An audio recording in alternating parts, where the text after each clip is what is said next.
Abram suas Bíblias, por favor. Nós estamos num propósito, dentro de uma conversa, o pastor Wesley e eu, de ministrarmos agora, nesse final de ano, uma série de mensagens intituladas Você Aprendeu Errado. E, sinceramente, essa ideia veio porque nós somos essas pessoas que aprenderam errado muita coisa ao longo da caminhada cristã. Que infelizmente assim, a gente aprende tanta coisa na igreja, a gente, oh meu Deus amado, não mereço, mas agradeço, diria minha mãezinha. Obrigado, Ildete. Nós na nossa caminhada aprendemos muita coisa, e que com o tempo e a caminhada com Deus, o Espírito Santo vai nos ensinando, vai nos auxiliando. Eu gostaria de ler a carta de Gálatas 3:13. Diz assim: Cristo nos resgatou da maldição, da lei, fazendo-se maldição por nós, porque está escrito: maldito todo aquele que for pendurado no madeiro. Amém? Diga: Cristo nos resgatou da maldição. A palavra está dizendo que Ele se fez maldito em nosso lugar. Ele foi para a cruz e levou todas as maldições que poderiam nos alcançar. Vamos fazer uma breve oração. Senhor, fala conosco nesta hora, nos ensina, nos orienta. E que não seja o entendimento do Márcio, do homem, mas que seja verdadeiramente direção do Teu Espírito. Então fale e não te cales, para que a Tua igreja, para que o Teu povo seja orientado, como diz também a Tua palavra, aquele que é orientado na palavra. Que a Tua palavra seja mais uma vez a lâmpada para os nossos pés, a luz para o nosso caminho. Oramos em nome de Jesus. Amém. A igreja pode se sentar e louvar ao Senhor, pode dar glória a Deus, pode aplaudir. Como dizem os cariocas, né? Mistura o aplauso com glória. Que às vezes a gente só quer bater palma, né? Mas misturar com glória também é bom. Bom, irmãos, Cristo se fez maldição por nós. Ele nos libertou de todas as maldições. O que esse texto aí, pastor, tem a ver com eu ser obrigado, orientado, incitado a dar dízimo numa igreja, ou como na lei se dizia, pagar os dízimos, né? A lei ela era tão rigorosa com a questão do dízimo que era mais ou menos como se fosse uma dívida da pessoa. Tanto que o termo usado era pagar. Sabe como você paga a conta de luz? Como você paga a conta de água? Assim também se deveria pagar os dízimos. E aí, quando a gente olha para a Bíblia Sagrada, se você fizer uma pesquisa aí na internet, por exemplo, e pedir todos os versículos que falam de dízimo, hoje a internet nos dá essa ferramenta, né, essa facilidade. Eu lembro de uma época que a gente tinha dicionário bíblico, e a gente tinha atlas bíblico, era um sufoco para montar uma pregação, porque a gente tinha que gastar tanto tempo. A ferramenta da internet hoje nos dá essa facilidade. E aí você descobre que existem versículos no Antigo Testamento que são divididos entre o Pentateuco, que representa os 5 primeiros livros da Bíblia, posteriormente os chamados livros poéticos, que também têm citações de dízimo. Os profetas também falam sobre dízimo, e também no Novo Testamento se fala sobre dízimo. Há uma máxima hoje que, para uma fundamentação ser colocada como um propósito numa igreja, seria importante que aquele determinado assunto tivesse sido colocado no Antigo Testamento, mas também uma confirmação no Novo Testamento. E muitos acreditam até hoje na obrigatoriedade do dízimo, por entender que se fala tanto no Antigo Testamento quanto no Novo Testamento. Mas quando você vai estudar sobre o assunto, você descobre, por exemplo, que o dízimo não é algo referente somente à lei. E quando digo a lei, nós estamos falando a partir de Moisés em diante, quando as leis são determinadas partindo dos 10 mandamentos, que não são apenas 10, que são multiplicados com o passar do tempo, e que esta lei, a chamada lei de Moisés, ela era imposta para o povo hebreu e, consequentemente, o povo judaico. Quando lemos sobre o tema, nós entendemos que ele vem anterior, ele é pré-lei. Vamos ler em Gênesis um texto no capítulo 14, porque apesar de Gênesis ser um livro que está dentro do chamado Pentateuco, mas Gênesis não é um livro com leis ainda. As leis, elas vão começar a serem elaboradas no final do livro do Êxodo, e nós vamos vê-las realmente no livro de Levítico. Então Gênesis é um período pré-lei. Vamos lá, Gênesis 14, foi isso que eu disse, né? Eu vou ler o versículo 18, que diz o seguinte: E Melquisedeque, rei de Salém, trouxe pão e vinho, e este era sacerdote do Deus Altíssimo, e abençoou e disse: Bendito seja Abraão do Deus Altíssimo, e o possuidor dos céus e da terra. Bendito seja o Deus Altíssimo, que entregou os teus inimigos nas tuas mãos, e deu-lhe o dízimo de tudo. Bom, Melquisedeque, um sacerdote, vai ter um encontro com Abraão. E Abraão, a essa altura, já está começando, vamos dizer assim, ser um homem bem-sucedido financeiramente falando. E nesse encontro, em que pão e vinho, que para algumas visões da teologia representa Cristo, Abraão vai fazer aquilo que Gálatas, escrita por Paulo, vai dizer: aquele que é orientado na palavra, contribua, reparta os seus bens com aquele que o instrui.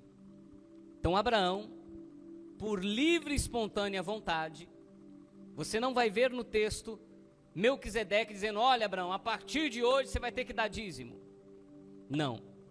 A iniciativa foi do próprio Abraão. Abraão pega a 10ª parte do que ele tem e ele entrega para Melquisedeque. Qual é o intento? Aquele que está sendo instruído entende que aquele que o instrui é um instrumento de Deus. Se você perceber o texto que nós lemos, Melquisedeque, com palavras, abençoa Abraão. Isso dá um entendimento que existem homens que são escolhidos por Deus e que Deus os deu a capacidade, sim, de abençoar as outras pessoas. Eu te abençoo hoje em nome de Jesus.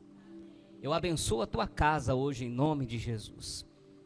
E se você entende que o Senhor pode ter me escolhido hoje, não somente para ser um pregador dessa reunião, mas que o Senhor pode ter colocado em mim o poder de declarar palavras que te abençoam hoje. E aí, por livre e espontânea vontade, o Abraão separa 10% do que ele tem, porque a palavra dízimo representa a 10ª parte, e ele entrega para o Melquisedeque. Aí nós estamos falando agora de uma família que vai originar os chamados pais da fé. Quando nós pulamos um pouquinho para Gênesis, aonde conta a história de Jacó, lembre-se, nós estamos falando de um período pré-lei. Quando Jacó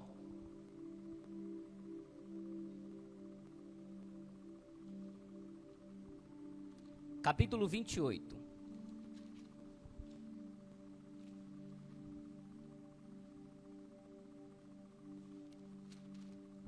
Jacó é neto de Abraão, possivelmente já ouviu as histórias do seu pai, do seu avô, ouviu a história de Abraão ter dado dízimo e como Abraão era bem sucedido.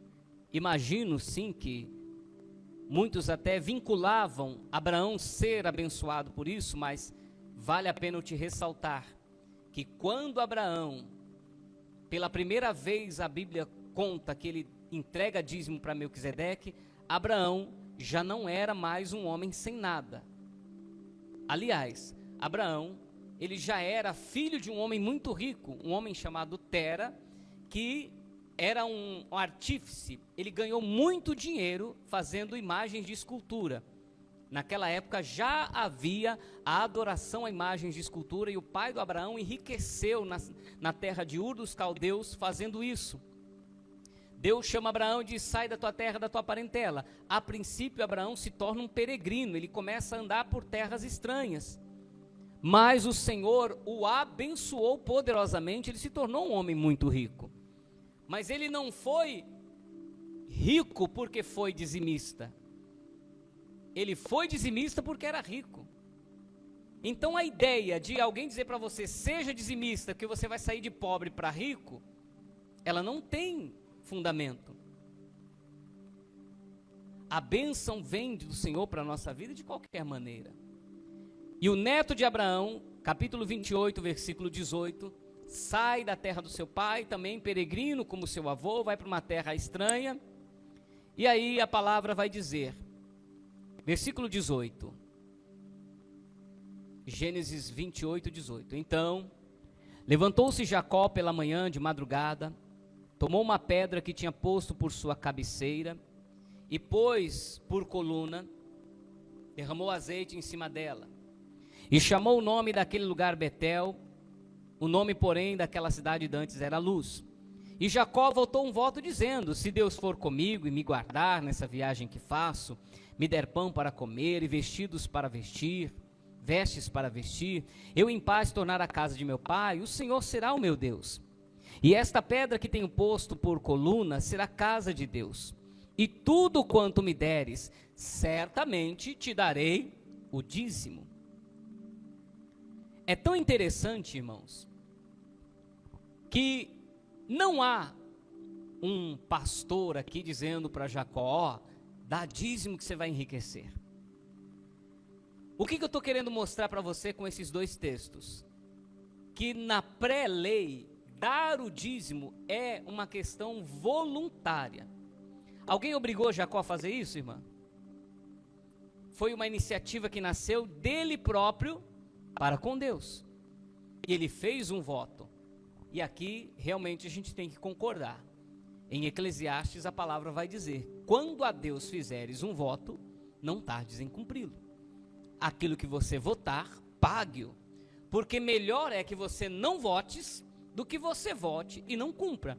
Tanto é que um pouquinho mais aqui para frente, se você ler o livro de Gênesis, chega um momento que Deus aparece para Jacó anos depois e diz: Jacó, eu sou o Deus de Betel que te apareceu lá, lembra? Volta lá para você cumprir o seu voto. Ou seja, preste atenção no que eu vou te dizer, porque talvez você possa até achar uma contradição. Deus abençoou Jacó, mesmo ele não cumprindo aquele voto. Deus vai cobrar o voto dele, irmão Jonathan? Vai. Mas Deus não deixou de abençoá-lo porque ele não cumpriu o voto. Porque o texto vai dizer que Jacó trabalha 7 anos por uma das esposas, outros 7 anos para a vida da outra esposa, e depois ele ainda vai trabalhar outros 6 anos, ele vai ficar 20 anos na terra de Labão. Eu estou dizendo para você que 20 anos depois, quando Jacó sai da terra do Labão para voltar, porque ele pediu o que lá no voto? Se eu em paz voltar para a casa do meu pai. Quando tudo parece que vai se cumprir, Deus o lembra do quê? Do voto. Quer dizer que Abraão passou 20 anos, ou melhor, Jacó, passou 20 anos sem dar o tal do dízimo que ele tinha prometido para Deus. É sério isso, né? E aí o que aconteceu? O devorador acabou com a vida dele? Porque o que a gente aprendeu durante todo esse tempo é que se a gente não dá o dízimo, o devorador vem. Mas aí alguém pode dizer, não, pastor, o devorador é um ensinamento da lei. Sim, a lei vai falar sobre a obrigatoriedade do dízimo. Vamos ler alguns versículos aqui em Levítico.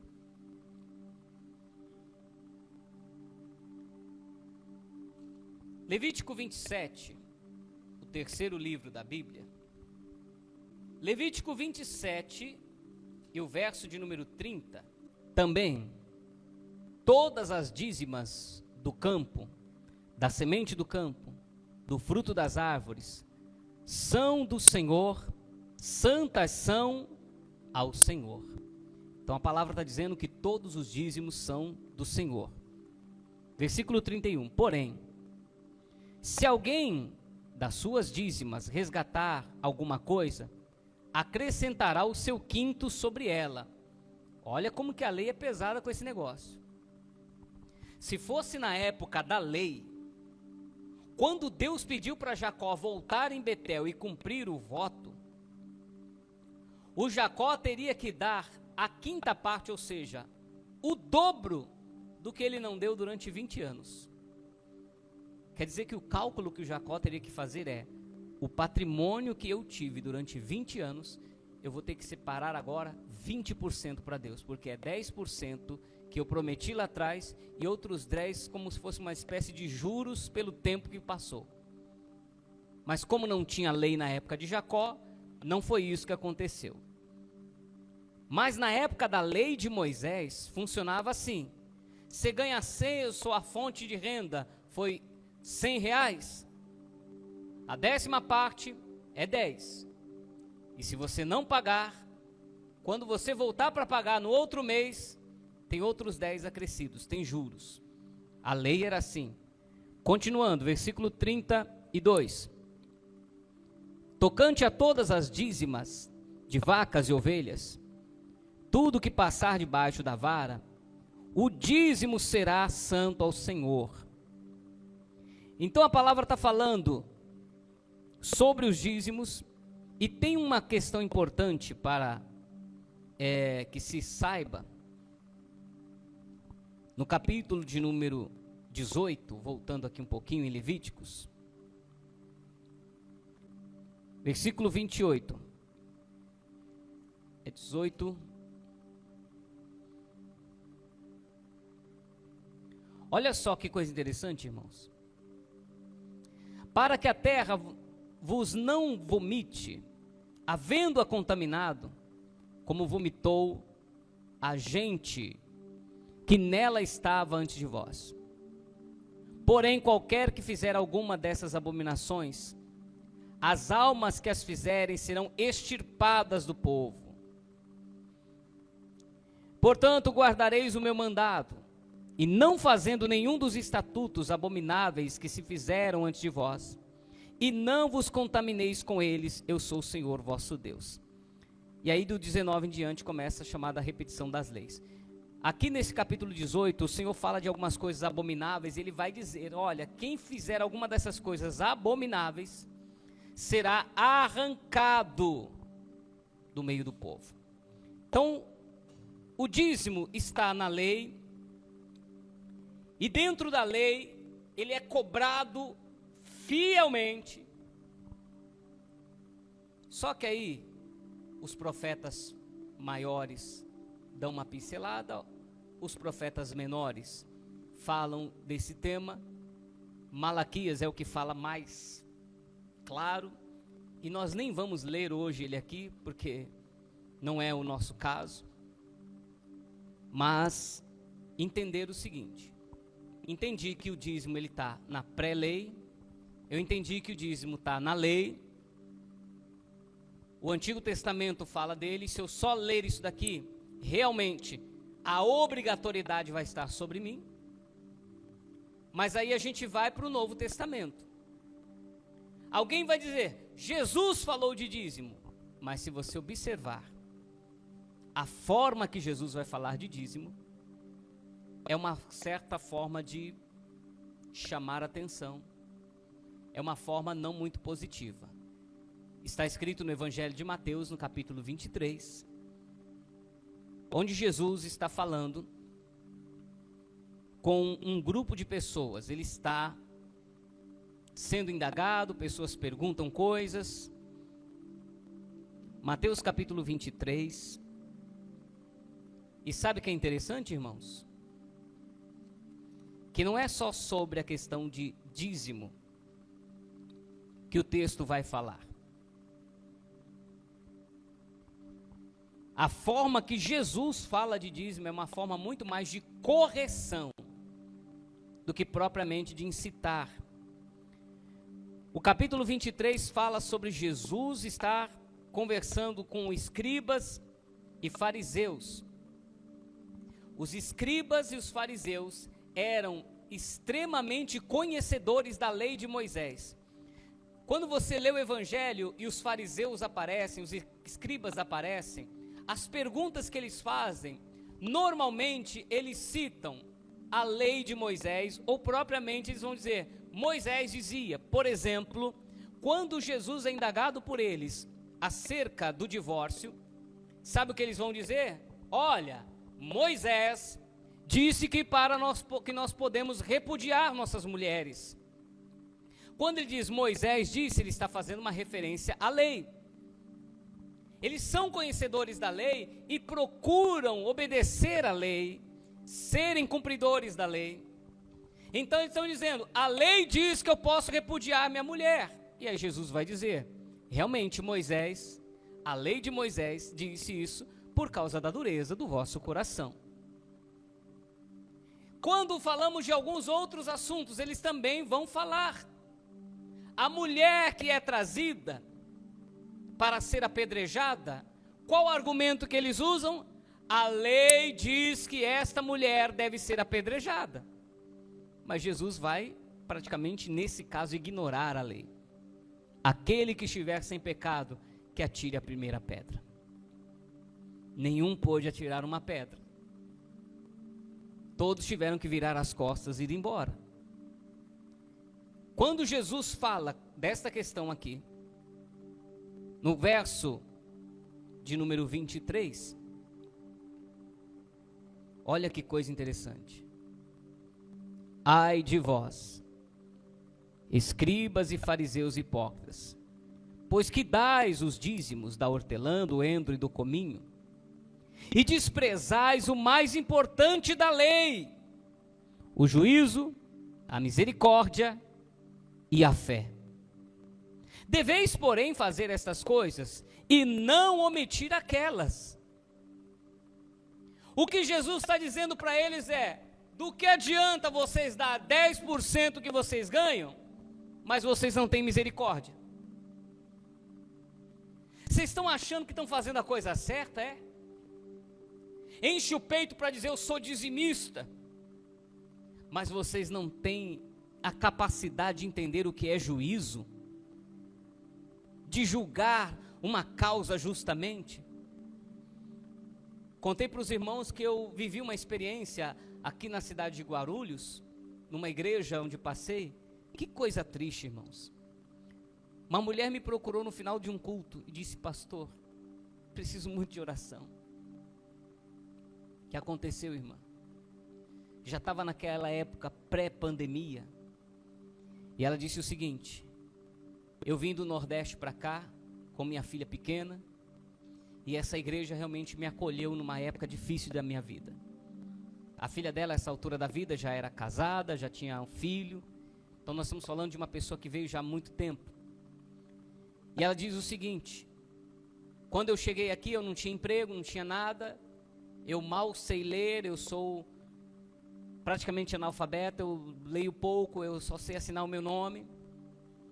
E quando eu cheguei aqui, uma irmã aqui da igreja, e ela falou o nome, que eu não vou dizer por uma questão ética, a irmã me ofereceu para que eu fizesse uma limpeza na casa dela.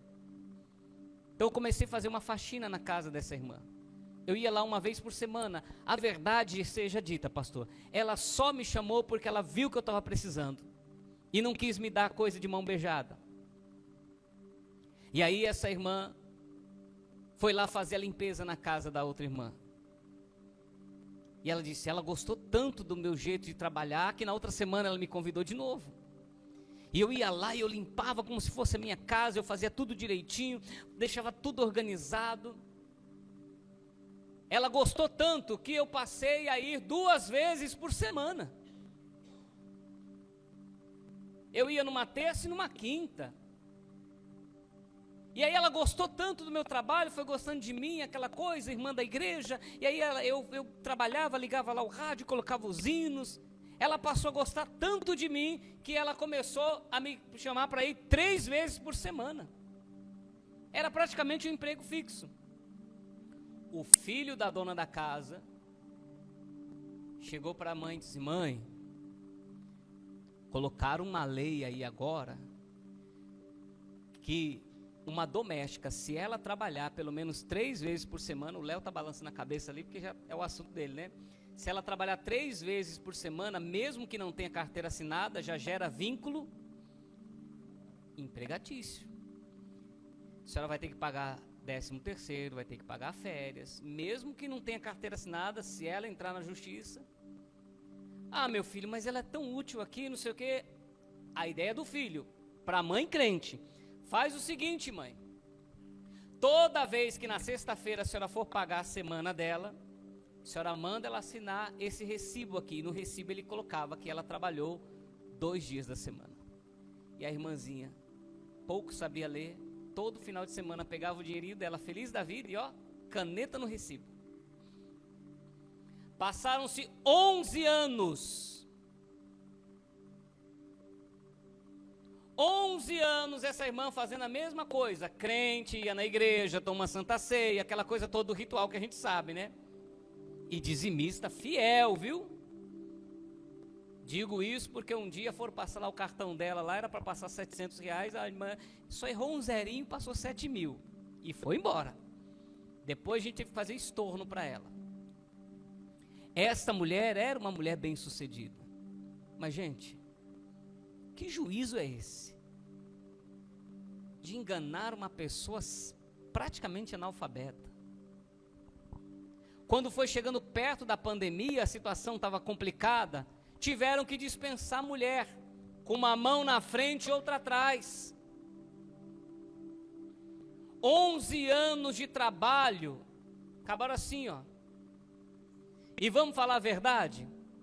Eles tinham condição de pagar, dar um dinheiro para ela. Olha, a gente vai pagar aqui, vamos fazer um acordo, como se fosse uma rescisão. Mas o juízo dela naquele tempo é desse tipo de coisa que Jesus está falando. Que adianta vocês dar dízimo na igreja? Que adianta você dar 10% aqui na igreja? Daqui a pouco você está andando ali, alguém pede para você pagar um almoço, você fala, não tenho dinheiro. Cadê a misericórdia?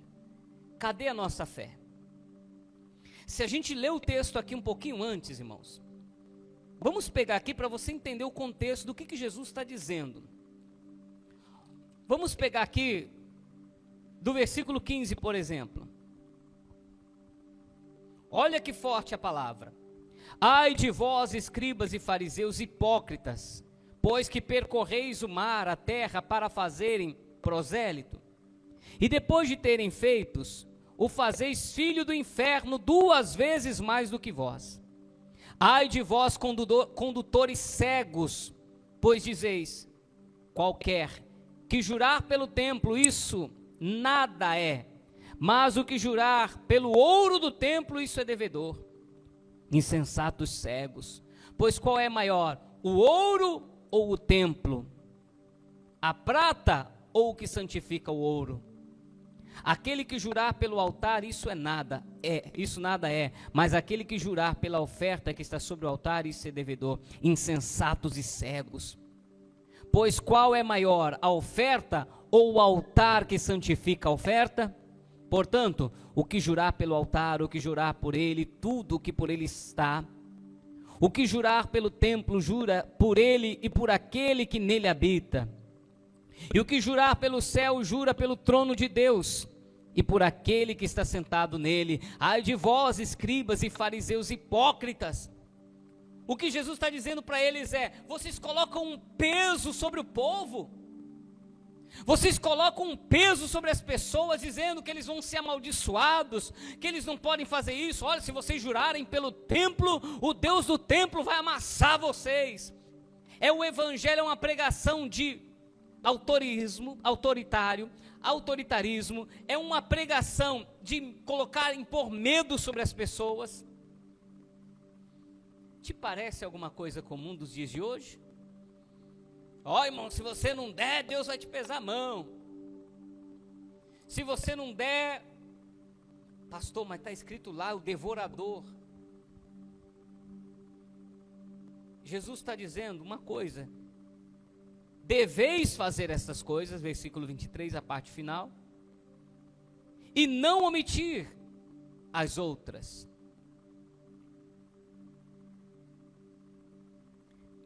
Porém, fazer estas coisas e não omitir as outras.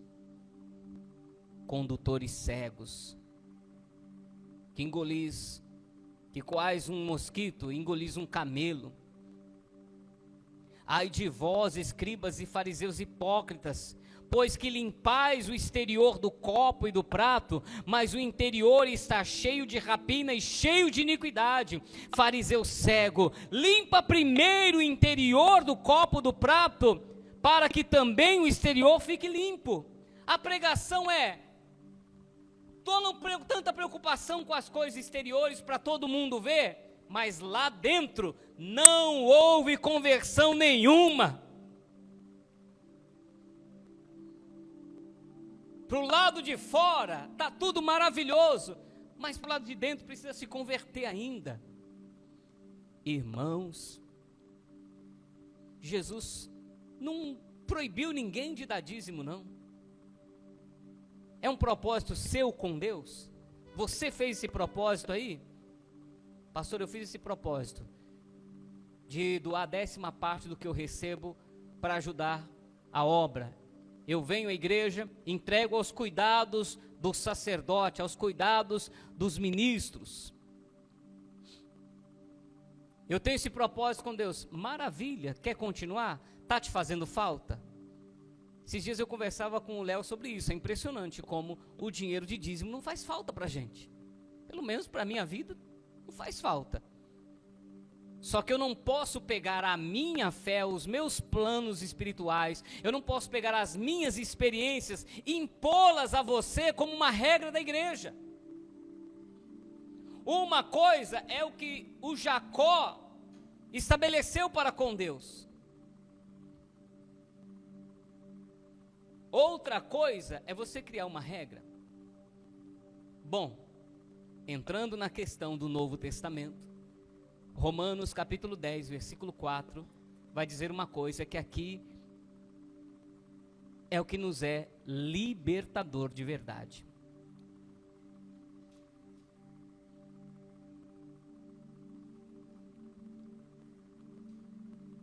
Irmãos, nós não somos judeus, nem de sangue. Talvez tenha um ou outro aí, não sei, né? Pode ter alguém aqui que tem uma origem, né? Um sangue judaico. Mas nós não somos por fé judeus. É um problema tentar implantar judaísmo na igreja cristã. Por quê? Romanos 10, versículo 4 diz: porque o fim da lei é Cristo, para a justiça de todo aquele que crê. Você crê que Jesus é o Cristo enviado por Deus a esta terra para ser o Salvador, para ser o remidor dos nossos pecados. Cristo é o fim da lei. Quando Jesus morre na cruz, a lei ali se encerra. Quando ele ressuscita ao terceiro dia, acabou a lei. E todas as regras da lei agora se findaram. Então, como Jesus foi para a cruz, pastor, e uma coisa, o pastor Wesley falou isso aqui numa pregação e é verdade, mesmo a gente conhecendo essa palavra, conhecendo essa verdade, de vez em quando a gente tem um gatilhozinho, bastou furar um pneu, você já pensa, será que é o devorador? Bastou queimar, poxa, pastor, fui colocar o liquidificador na tomada, quando eu liguei, eu acho que o devorador está aqui em casa. Não está, não. Devorador é uma forma de linguagem que se usava naquela época para os gafanhotos que atacavam as colheitas. Isso tem que sair da tua mente, irmão. Você tem que se libertar disso. Ele já se fez maldito por nós. Provérbios 26, versículo 2 diz que a maldição sem causa não virá. Isaías 54, 17 diz que toda ferramenta preparada contra ti não prosperará.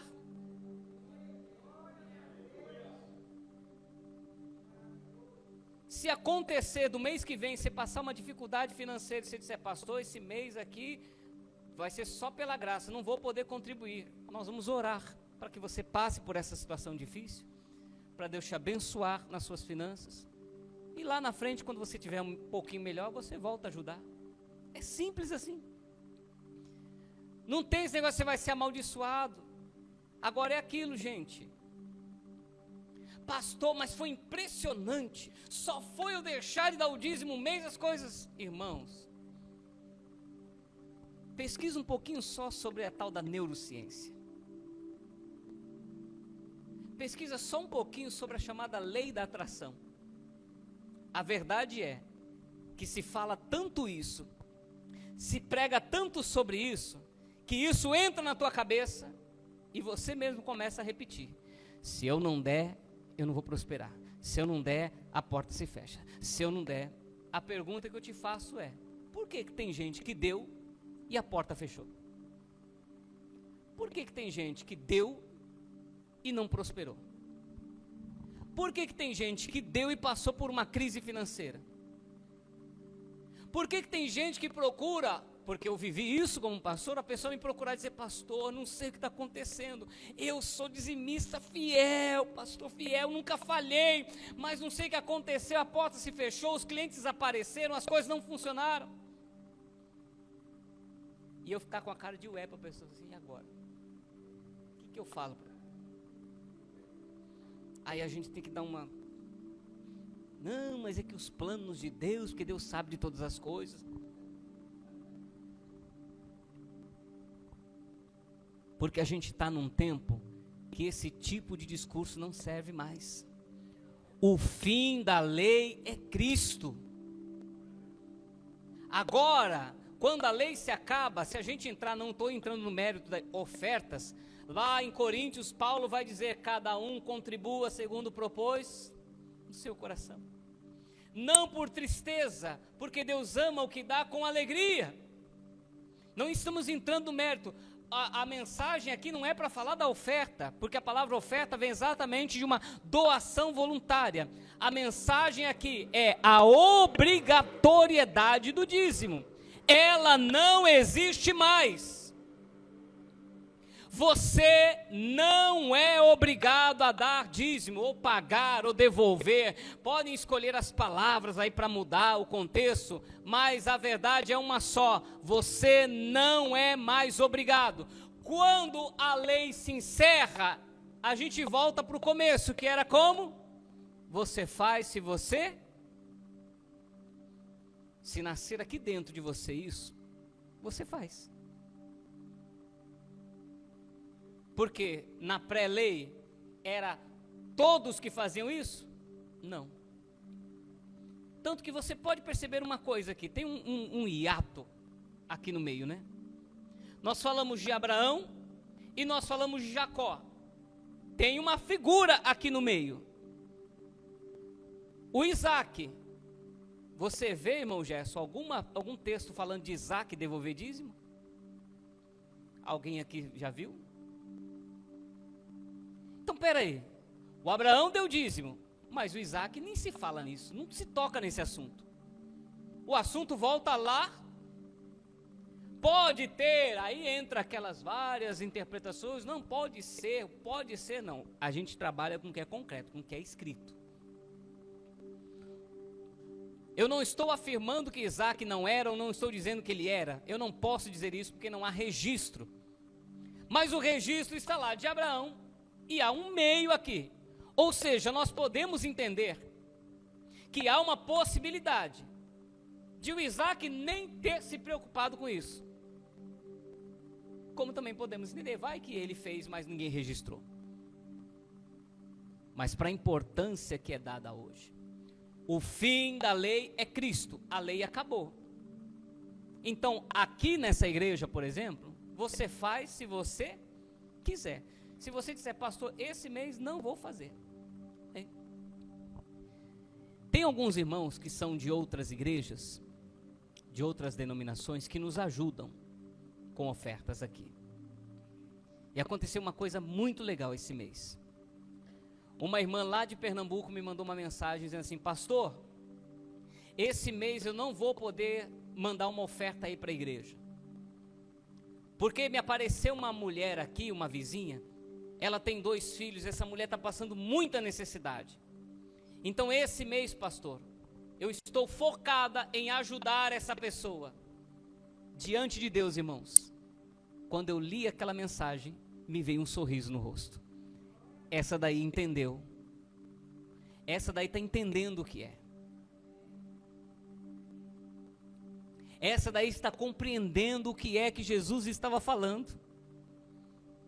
A misericórdia dela para alguém necessitado é muito maior do que uma obrigatoriedade que ela tenha com uma igreja, com uma instituição, com um CNPJ. Vamos falar uma verdade? No reino de Deus, CPF é mais importante que CNPJ. O que isso quer dizer? Que pessoas são mais importantes do que uma instituição representada por um CNPJ. O fim da lei é Cristo, irmãos. E esta palavra está sendo pregada hoje para que você não carregue mais esse peso na sua consciência. Para que o mês que você quiser ajudar alguém, e eu falo isso com dor no meu coração, porque eu já fui um tipo de pastor que preguei. Olha, se você tiver que dar uma cesta básica e dar o dízimo, olha, não vai mexer no dízimo, hein? Para uma igreja que nenhuma cesta básica dá para ninguém. Para uma instituição que não dá uma cesta básica para ninguém. Não, pastor, dá cesta básica sim. A instituição não, quem dão são os membros. Que tem lá o dia que o povo leva o alimento, o pastor junta o alimento. Estou contando alguma mentira aqui, Vitória? Você está balançando a cabeça que a gente já foi de lá, né? Quem é que dava os alimentos lá? Vinha lá da sede? Aqueles alimentos que é dado lá para os irmãozinhos, né? Que é o pastor aí do local que vai tentando dar o jeitinho dele para poder ajudar o povo. Que tem lá um necessitado, outro. Aconteceu comigo em Recife. Uma obreira chegou para mim e disse, pastor, estou desesperada. A mulher estava lá quarta, sexta, domingo, todo o culto estava lá. E limpava a igreja, lavava banheiro.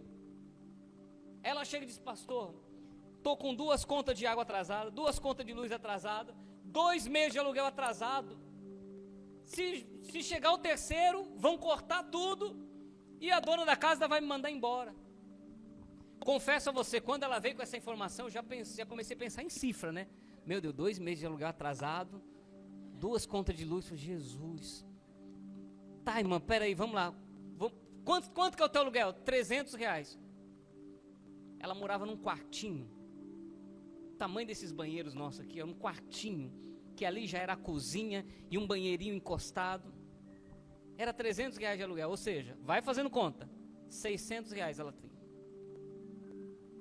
ela tinha uma conta, as duas contas de água, cada uma era R$35, duas contas R$70. As contas de luz, R$120. Peraí, não dava R$1.000 a conta da mulher? Vou tentar ajudar essa mulher, né? Fui no computador, mandei um e-mail para a sede, contando a história. Estou com esse problema, estou pedindo autorização para tirar do dinheiro do caixa da igreja. Uma igreja que arrecadava 90 mil e era sede própria, não pagava aluguel, só pagava água e luz, e a internet e o salário do pastor. Ou seja, aquela igreja gerava de lucro para aquele ministério cerca de uns 60 mil por mês. Me foi negado R$1.000 para ajudar uma membro da igreja. Não pode não, pastor. Junta os obreiros aí, faz uma vaquinha, aí lá vai o pastor na maior cara de pau fazer reunião com gente. Vamos fazer uma vaquinha aí, né? Ó, eu vou dar aqui o que eu posso, né? Ó, vou dar R$200 aqui, que está no meu alcance. Quem pode aí dar 100, dá 10, os irmãos um dando 10, outro dando 15. Foi feito. Pagou lá o aluguel da irmã, né? Graças a Deus. Mas que essa cara de ué que eu estou aqui te contando a história.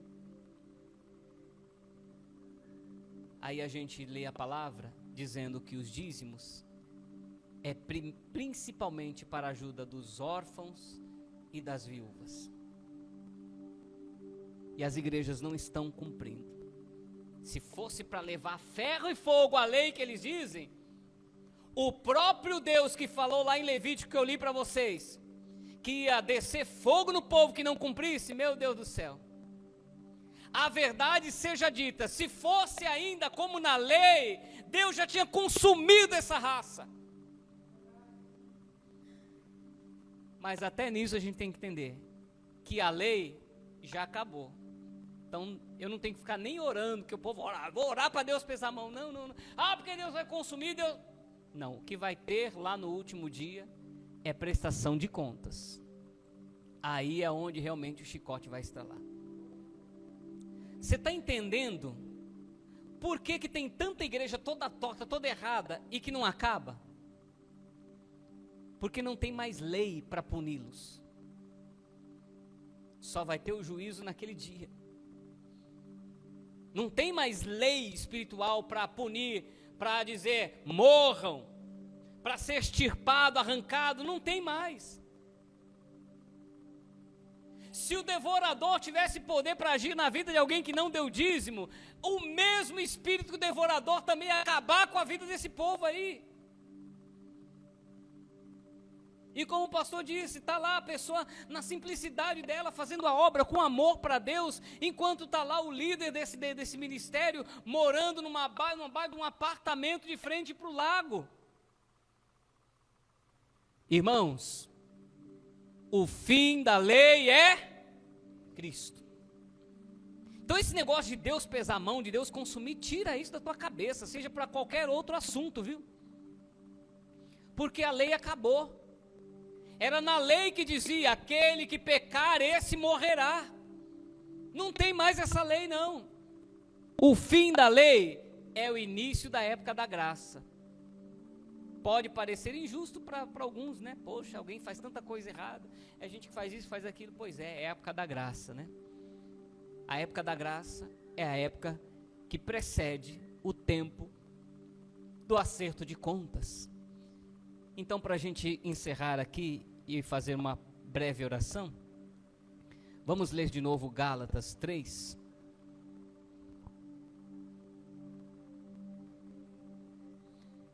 Será que Jesus levou sobre si só as maldições de quem é fiel? A palavra diz que, ainda que eu seja infiel, Ele permanece fiel. Glória a Deus por essa palavra, irmãos.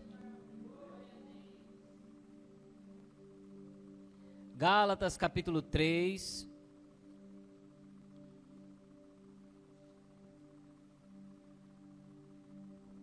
Versículo 13. Cristo nos resgatou da maldição da lei, fazendo-se maldição por nós, porque está escrito: maldito todo aquele que foi pendurado no madeiro. Agora no versículo 14, que é para você dar glória agora, hein? Para que a bênção de Abraão chegasse aos gentios por Jesus Cristo. Pode aplaudir e glorificar o Senhor por essa palavra. E para que pela fé nós recebamos a promessa do Espírito. Então sabe aquela coisa das bênçãos de Abraão, para a descendência de Abraão? Essas bênçãos estão sobre aqueles que são de Cristo. Então a gente volta para o tempo de Abraão, não é obrigado. A bênção vem independentemente de você dar ou não.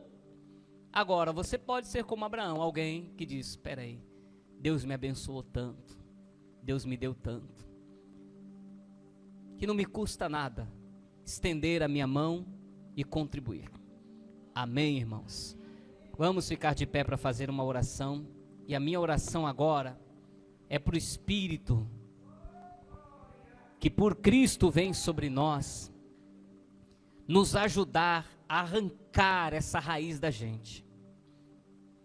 A gente precisa parar de ter esses gatilhos aí, viu, irmãos? Ai, meu Deus, queimou a lâmpada. Poxa vida, você quer uma lâmpada que dura para a vida inteira mesmo? Você compra uma lâmpada agora. Gente, a verdade seja dita. Tudo que a gente usa hoje é propositalmente feito para estragar mais rápido. Já percebeu isso? Tem um pessoal mais antigo, a pessoa fala assim, ó, essa geladeira aqui eu tenho há 20 anos, porque ela era feita para durar. Eu tô com uma geladeira lá em casa, ela tem uns 3 anos. Como é que tá o barulho dela já? Parece uma Brasília velha quando liga. Porque eles já fazem para durar pouco tempo mesmo, para nos obrigar a comprar de novo. Tá tudo assim, irmãos. O tempo útil dos utensílios, dos objetos, são menores. Aí vem alguém dizer, não, isso é o devorador que está na... Poxa, o devorador faz barulho agora. E a gente ri, mas a verdade é que talvez muitos de vocês passam por isso. Que o pastor falou aqui domingo passado, que eu passo, que eu já vivi. Não há mais lei. Que o Espírito Santo nos ajude. Essa é a nossa oração hoje. Oremos então, irmãos. Oremos. E depois desta oração nós devemos levantar nossas mãos em agradecer a Jesus por Ele ter sido maldito em nosso lugar, por Ele levar para a cruz as maldições que deveriam estar sobre nós. As maldições que a lei traria para nós não podem vir, porque Jesus rompeu. Jesus levou sobre si, Ele entrou na brecha por você e por mim. Senhor nosso Deus e Pai Todo-Poderoso, a oração que faço hoje é para o Senhor ajudar a cada irmão que comigo hoje compartilhou deste ensinamento, que comigo hoje compartilhou desta palavra. Mas muitos de nós viemos, ó Pai, de igrejas neopentecostais, ou até mesmo igrejas pentecostais, igrejas que nos pregaram a lei do dízimo como um dever que não poderia ser descumprido, e nós carregamos durante anos da nossa caminhada, o peso na consciência, o medo fez parte da nossa caminhada. Durante muito tempo este medo nos dominou, e toda vez que algo não dava errado, nós voltávamos para Malaquias 3:10, nós voltávamos para Malaquias 3:8, nós voltávamos para a lei do dízimo, nós voltávamos para a lei que falava do devorador. Senhor, e mesmo hoje, sabendo que o fim da lei é Cristo, quantas vezes os gatilhos nos vêm, quantas vezes o medo volta, aquele pensamento, e ainda questionamos, ou até mesmo nos perguntamos, será mesmo que eu estou no caminho certo? Senhor, pelo poder do Teu Espírito, Quantas vezes isso foi repetido? Se a neurociência fala sobre isso, sobre a lei da atração, o próprio Deus falou: aquilo que vocês pensam é o que acontece. O Jó dizia: aquilo que eu mais temia foi o que aconteceu. Quanto mais a pessoa pensa, mais ela atrai o acontecimento para o seu pensamento.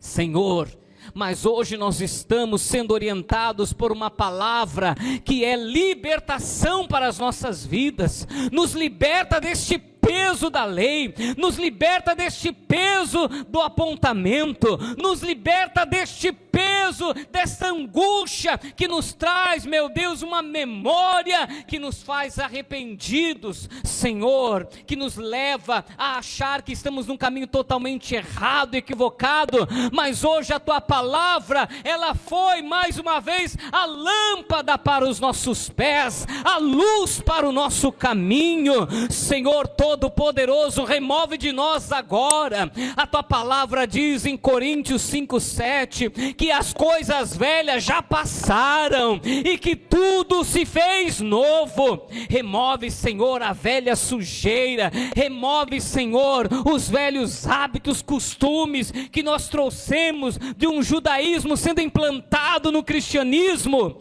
Nos limpa, Senhor, por completo. Senhor, nós somos livres pelo sacrifício de Jesus na cruz do Calvário. Então remove, Senhor, tudo aquilo que nos acusava, toda acusação que não tem nenhuma pertinência, não tem nenhum propósito, arranca de nós.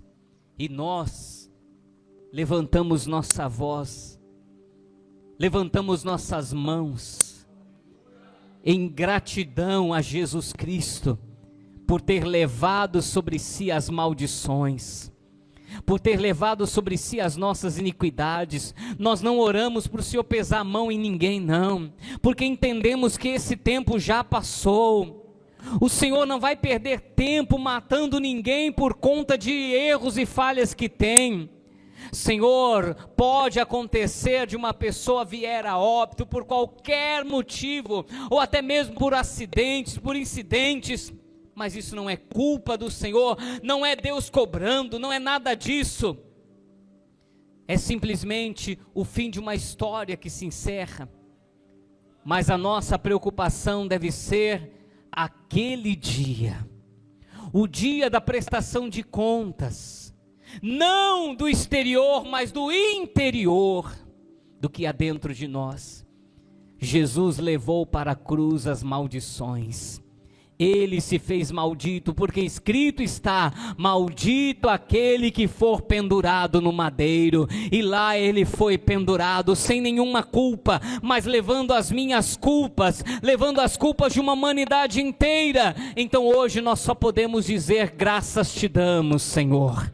Obrigado, Senhor, por não permitir que este peso esteja sobre nós. Não há devorador que vá tocar em nada que nós temos, não há maldição que vá nos alcançar, não há palavra contrária que possa nos prejudicar, porque se nós somos de Cristo, nós somos descendência de Abraão. A bênção de Abraão está para os que são de Cristo. Libera hoje a tua bênção. As bênçãos do Senhor são liberadas agora. Nós declaramos que esta semana será uma semana de muitas bênçãos, de boas notícias, de portas abertas. E se os problemas vierem, nós tão somente vamos pedir forças ao Senhor para enfrentá-los, passar pelas adversidades, mas sempre glorificando, bendizendo o teu santo nome. Glória ao Pai, glória ao Filho, glória ao Espírito Santo, para todo sempre. Amém. Glória a Deus. Pode adorar ao Senhor da tua maneira, pode glorificar o Senhor, porque você é livre. Como diz aquela canção do Fernandinho: eu não sou mais escravo do medo, eu sou filho de Deus. Eu não sou mais escravo do medo, eu sou filho. Glória, glória a Deus.